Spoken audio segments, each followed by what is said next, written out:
All right, let's talk about procrastination. We're all familiar with it, that feeling of putting things off. But this isn't going to be about just trying harder or feeling guilty. Nope. We're going to break this thing down, really get into the science of why our brains do this, and then arm ourselves with some actual practical systems to finally get moving. Man, does this hit home or what? That little buzz you get from making a plan, from organizing your desk, from thinking about the work, only to look up and realize you haven't actually started? If that sounds familiar, I promise you, you're in good company.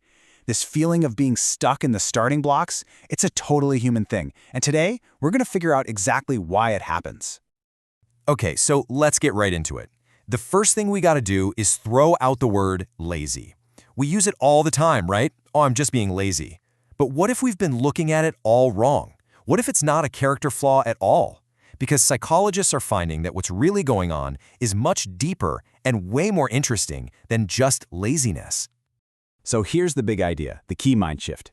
Procrastination isn't a time management problem. It's an emotional regulation problem. Think about it. We're not really avoiding the task itself. We're trying to avoid the feelings that come with it. Boredom, anxiety, frustration, maybe even feeling like a fraud. Our brain is just trying to make us feel better right now, even if it knows we're going to pay for it later. And that's the crazy irony of the whole thing, isn't it? The work itself is rarely as bad as we imagine. It's the hours or days or weeks of avoiding it that really hurt. That constant nagging hum of guilt and stress in the back of your mind. That feeling is almost always way worse than just sitting down and doing the thing. So why does starting something feel like such an uphill battle? Well, it turns out there's basically a civil war happening inside your head every single day. Author James Clear breaks it down like this. You have a future self. That's the one who's super motivated, who wants to get in shape, write a book, achieve big goals. But it's your present self that actually has to do the work. And your present self, it doesn't care about next month. It wants instant gratification. It wants to watch another YouTube video or grab a cookie right now. And that's the core of the struggle. So what's fueling this whole battle? Well, neuroscientist Andrew Huberman points to a chemical we've all heard of, dopamine. But here's the thing we usually get wrong. We think of it as the pleasure molecule. It's actually more like the motivation molecule. It's the gas in the engine that drives us to get up and go after things. And this little nugget of information changes everything. See, we think we get the dopamine hit when we achieve the goal, but really, our brain releases it in anticipation of the reward. It's the chemical that makes us want things and chase them. It's the propeller, not the destination. Now, this is where it gets really fascinating. When you want something, your dopamine goes up, but then it drops below where you started. It creates this feeling of pain or lack. And here's the crazy part, that uncomfortable feeling, that trough, isn't a bug, it's a feature.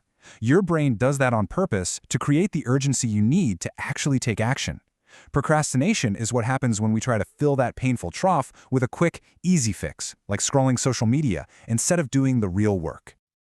Okay, so if we know our present self is basically a toddler who wants a cookie, and our dopamine system can be easily hijacked, then just trying to be more disciplined is a losing strategy.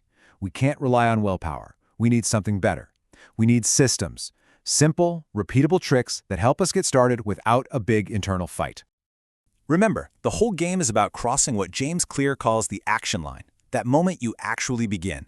Once you're over that line, the resistance just melts away. The anxiety of avoiding the task is almost always worse than the task itself. So every single strategy we're about to talk about is designed to do just one thing: make starting as easy and frictionless as humanly possible. This one is genius in its simplicity. Take whatever goal you have and shrink it down so small that it takes less than 2 minutes to do. Read 30 pages becomes read 1 page. Go for a 3-mile run becomes put on your running shoes. You make it so laughably easy to start that your brain can't say no, and that little bit of momentum is often all you need to just keep going. Here's a similar idea from Cal Newport. You create a simple ritual you do every single time before you start focused work. This isn't about getting motivated, it's about making the process automatic, almost robotic. By following a checklist, you take emotion and decision-making out of the equation. You're not deciding if you're going to work, you're just, following the steps that get you there. This next one is a total game changer. Stop fighting your own body's natural rhythm. We all have times of day when we're sharp and focused and times when we feel like a zombie. The trick is to match the right task to the right energy level. Daniel Pink's research shows that most of us have a peak in the morning. That's when you should tackle your hardest, most analytical work. Then comes the trough in the afternoon, perfect for boring admin tasks and emails. And then you often get a creative rebound in the evening, which is great for brainstorming. Work with your biology, not against it. And finally, here's a super simple method that's over 100 years old but still works like a charm. At the end of the day, you just write down the 6 most important things for tomorrow and put them in order. The next day, you start on number 1, and you don't touch anything else until it's done. It forces you to focus and cuts right through that feeling of being overwhelmed by a giant to-do list. All right, now for what might be the single most important, and frankly, the most counterintuitive part of this whole puzzle. When you inevitably slip up and procrastinate, the absolute worst thing you can possibly do is beat yourself up about it. I mean, just think about it for a second. We already said procrastination is about avoiding negative feelings like anxiety and fear, right?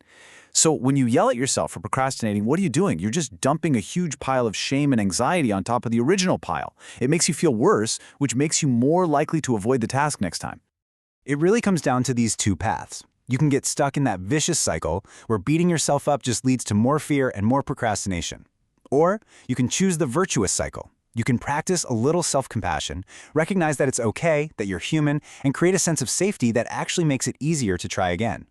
When you forgive yourself for slipping up, you're essentially lowering the stakes. You're breaking that toxic link between what you accomplish and who you are as a person.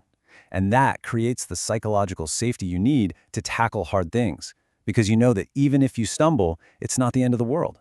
You can just get back up and try again, without all the heavy baggage. So when you really get down to it, this isn't just about finishing a report or cleaning the garage. Every time you use one of these systems to cross that action line, every time you choose to be kind to yourself instead of critical, you're not just getting a task done, you are literally casting a vote for the person you want to become. You're building that future self, one small action at a time.